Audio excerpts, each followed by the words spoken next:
Thanks, Lisa. So next up, we're continuing on fish theme here.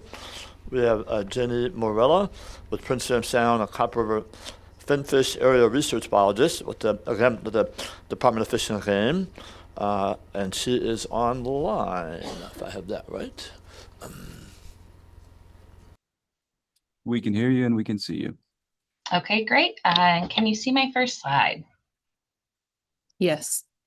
Okay, great. With that, I will jump into it then. Good morning, everyone. My name is Jenni Morella, and I'm the Area Research Biologist for Prince William Sound and Copper River Finfish for the Alaska Department of Fish and Game, Division of Commercial Fisheries.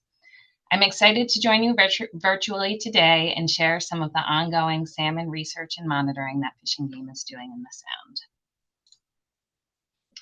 This talk will dive into the science behind key management tools and how we monitor escapement across the Sound, differentiation of hatchery and wild salmon through otolith marking and recovery, and how these data come together to set escapement goals and support fisheries management. Escapement is the number of adult fish that successfully return to the system to spawn and contribute to future populations. Escapements can be assessed for an individual system, such as Cog Hill Lake, or on a broader level, such as a district of Prince William Sound. Escapement estimates can be a count of individuals returning or a consistent, comparable, relative measure that serves as an index. Fish and Game uses escapement-based management for wild stocks, so these estimates serve as the foundation of fisheries management and are monitored in season throughout their run timing. Today, we will cover two tools for estimating escapement in the Sound. Those are WIRS and aerial survey. Although we have other tools such as ARIS sonar or mark recapture estimates used on the Copper River, today we will focus on the two we use in the Sound. The image on the right shows the resistance board weir at the outlet of Cog Hill Lake, and the left is our survey plane for aerial surveys. This diagram shows how a resistance board weir works. Panels, primarily made of PVC, are attached to a steel rail anchored to the riverbed. This serves to funnel all of the fish through a single point of passage where they can be more easily counted by observers on site. The floating PVC panels are less susceptible to washout from high water than picket weirs, which is another commonly used design. I'm going to show a video put together by the Fish and Wildlife Service. Although this is on a tributary to the Yukon, it does a great job at showing how a weir comes together. So we're going to take a moment to watch this.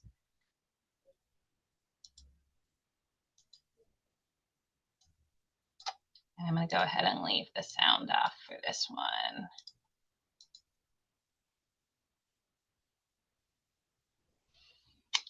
Let's see.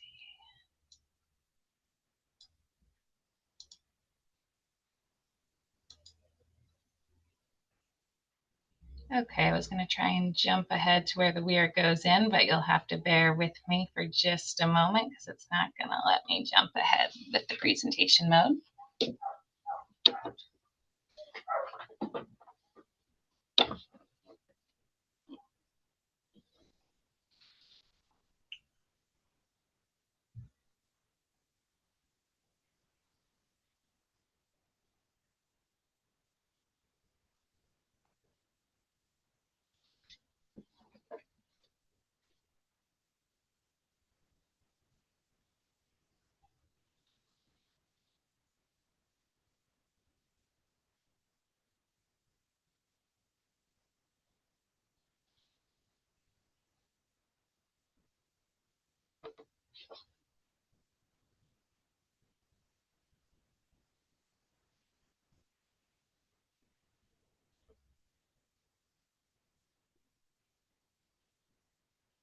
Okay, so here we'll jump into the weir assembly, and this weir is going to be very similar to what we have at the outlet of Cog Hill Lake.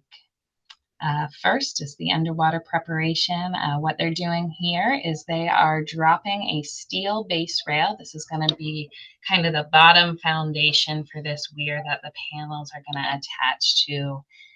Typically, When we're putting these in, we're in dry suits, masks, snorkel, and it's a very underwater process here. You'll see where it gets bolted together.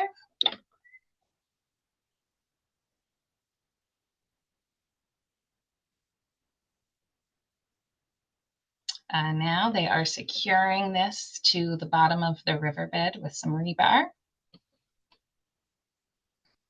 And now they're installing what's called the bulkhead. So this is going to be essentially the edge structural support for the weir.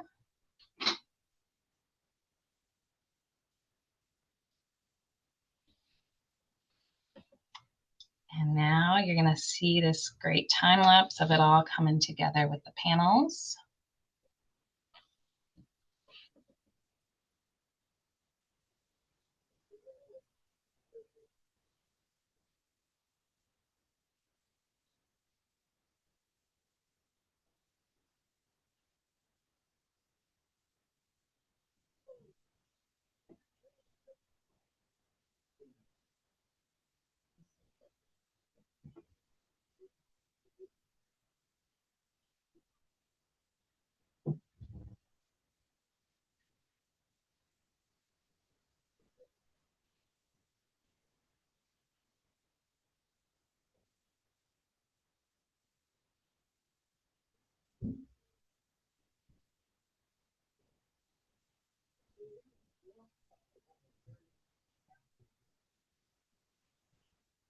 And now that we've got those panels in, we talked about one point where all the fish are going to funnel through and be able to be counted. And that's what's called the trap.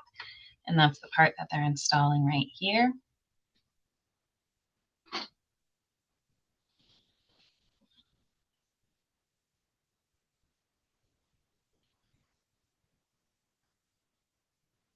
And with that, now that you've seen how it comes together, we're actually going to move on.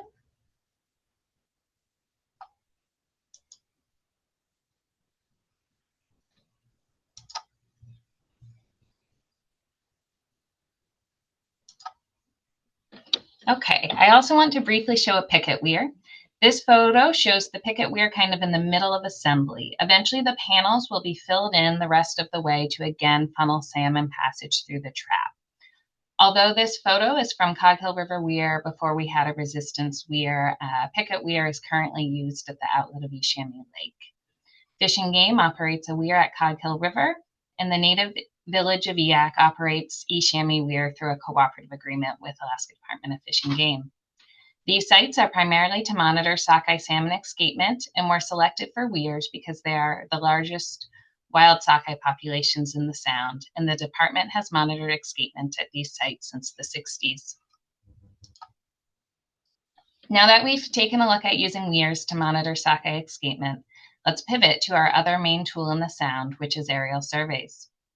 Although weirs provide escapement estimates with low uncertainty and serve as a platform for other biological sampling of fish or lake limnology, such as zooplankton levels, the main downside is that they can be quite expensive and labor intensive because each project only covers a single stream.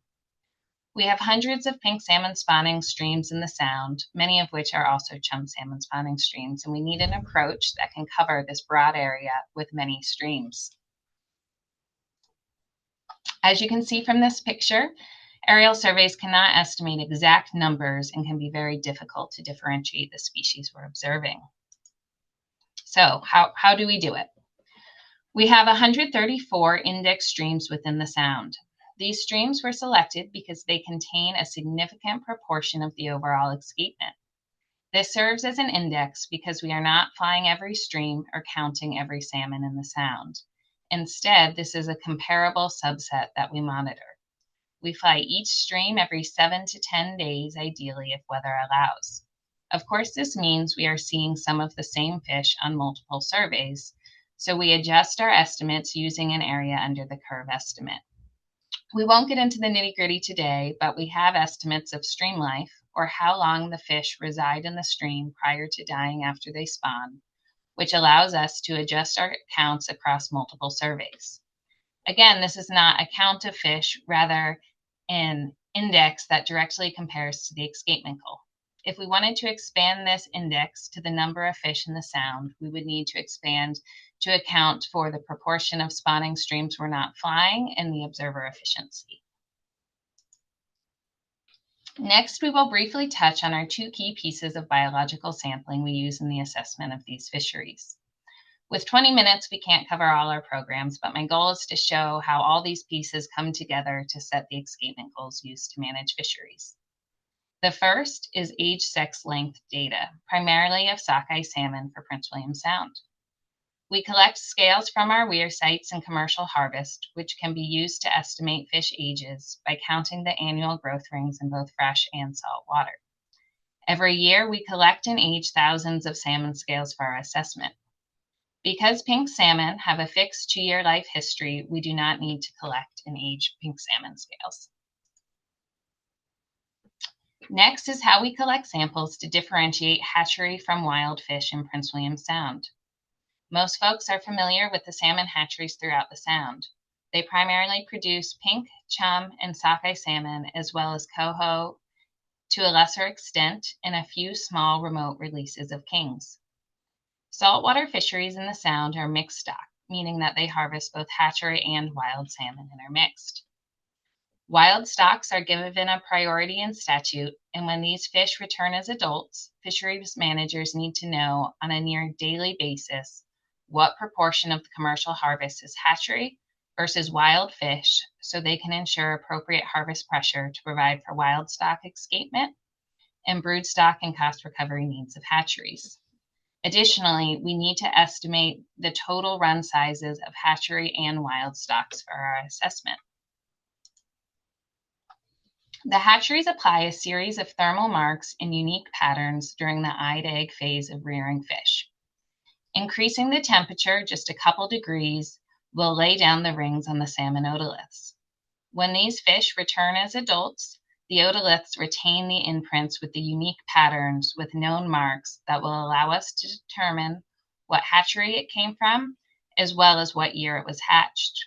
The bottom right photo shows a pair of salmon otoliths with a penny for scale, and the bottom left shows an example of a thermal mark. We collect these otoliths by having technicians in the salmon processing facilities cutting open heads and collecting them specific to each district and period of harvest.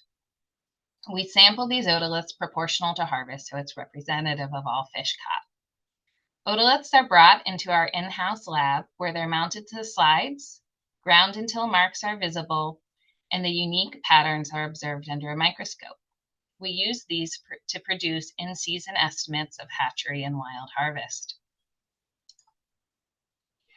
So we've covered how we collect all these data, including escapement, age structure, harvest numbers by hatchery and wild origin, but how do we bring it all together? First, I'll touch on some of the long-term trends we are monitoring. This plot here shows the average length in millimeters of 5-year-old codpill sockeye salmon. As you can see, the stock is experiencing a decline in size at age, which is consistent with many salmon stocks statewide currently. Next, these are schematics of how a run is reconstructed. Both the left and right figures show the same thing, but different ways to look at it. On the left, ages across the top, since salmon runs are comprised of fish returning at different ages. As the fish returns and is captured in various fisheries, and a certain percentage escapes to spawn. The summation of these salmon across a particular year is the total run, and the summation across a particular spawning year is the brood year return, or how many fish returned from a particular escapement. Reconstructing these runs is the compilation of all the data we've been discussing. Next, we'll jump into how we use these to set escapement goals. The state of Alaska has 2 policies that speak directly to salmon escapement goals. The first is the policy for the management of sustainable salmon fisheries, and the second is the policy for statewide salmon escapement goals. Together, these policies ensure salmon stocks in Alaska are conserved, managed, and developed using the sustained yield principle. And there's 2 important terms found within that sustainable salmon fisheries policy, We won't go too far into depth on these, but the first is a BEG, or a biological escapement goal. Escapement that provides for the greatest potential for maximum sustained yield. And these are expressed as a range based on factors such as salmon stock productivity and data uncertainty. And we also have SEGs, a sustainable escapement goal, which is just another type of goal, level escapement indicated by an index or escapement estimate that is known to provide for sustained yield over a 5 to 10 year period.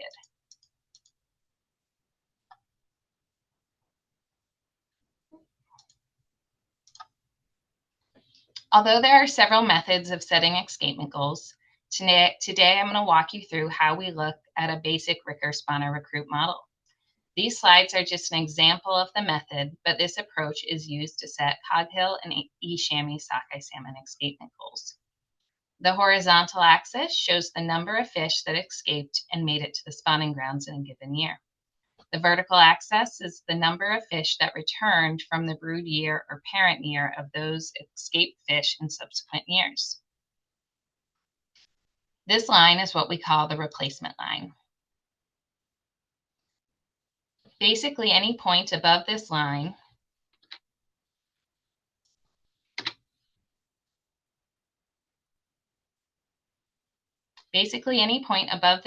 means the brood year or parent year replaced itself. Or in other words, for every one spawner, at least one adult recruit susceptible to harvest returned. This is where we get potential yield. On the other hand, anything below this line means the brood year did not replace itself and less than one recruit per spawner returned. This example point represents a hypothetical escapement or spawners of 3 million fish that resulted in 4 million recruits or surviving adults susceptible to harvest by a fishery. Here we will examine a spawner recruit analysis of sockeye salmon as an example. Similar to the previous plot, we have escapement plotted on the horizontal axis and recruits plotted on the vertical axis. Production data used for this model span the years of 1968 through 2012. One key takeaway from this plot is that one escapement from the 1985 brood year failed to replace itself and is indicated by the green arrow.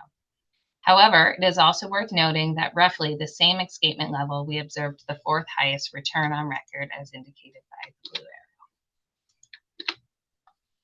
Using a Ricker spawner recruit model, we can estimate a curve that best fits the data, which is shown as the black curve line in this plot. This is commonly known as a Ricker curve and is used to predict the number of adults that return to the fishery at a given escapement level. The Ricker curve serves as the basis for how we determine what goal ranges will maximize yield while ensuring sustainability of returns. This model takes into account factors such as density dependence and productivity potential specific to the population in question. The area shaded in red between the replacement line and the Ricker curve is the area where the model helps define potential yield or surplus that could be available for harvest.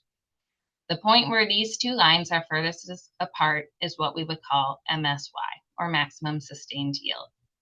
Many stocks have few points on the right-hand side of this plot because we don't manage to exceed the escapement goal ranges.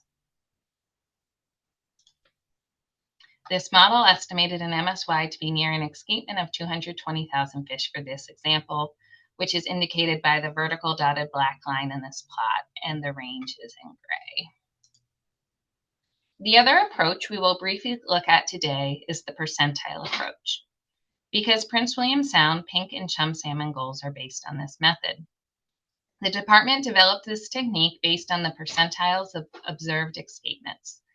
It's applicable to stocks with a series of escapement estimates or index counts, in the case of Prince William Sound pink and chum, where it was perceived that the historic harvest regime was sustainable. In this approach, escapements are ranked by percentile value and ranges are selected based on contrast, harvest rates, and measurement error. The objective is to keep escapement at levels currently observed. This approach is simple, robust, and applicable to a variety of data-limited stocks. And escapement goals are reviewed every 3 years by an interdivisional team and presented to the Alaska Board of Fisheries.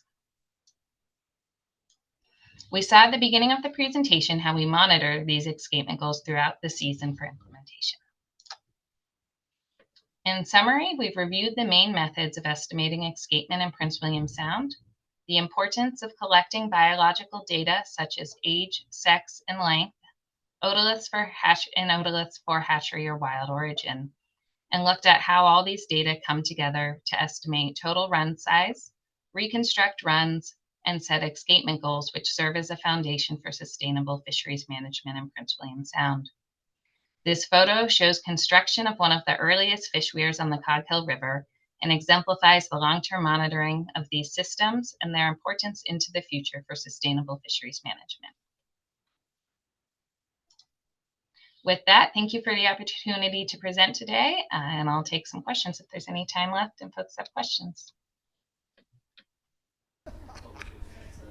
I'm looking for two things. I guess I'm wondering if you've got a graph of sustained yield over time for all species. And then the other thing I was wondering is whether or not you publish level of confidence for some of your statistics. Yeah, so thank you for that question. So as part of the Board of Fisheries process, which occurs every 3 years in each area, all of the escapement goal analyses, all of these figures and everything are published in escapement goal reports. Those are all publicly available online. And in terms of the level of confidence, the ranges are set around where we estimate MSY to occur. And so those ranges are typically part of any goal with ranges, and it can vary quite a bit for each stock, but those are all available for each stock in escapement goal reports, yes. All right, thank you, Jenny.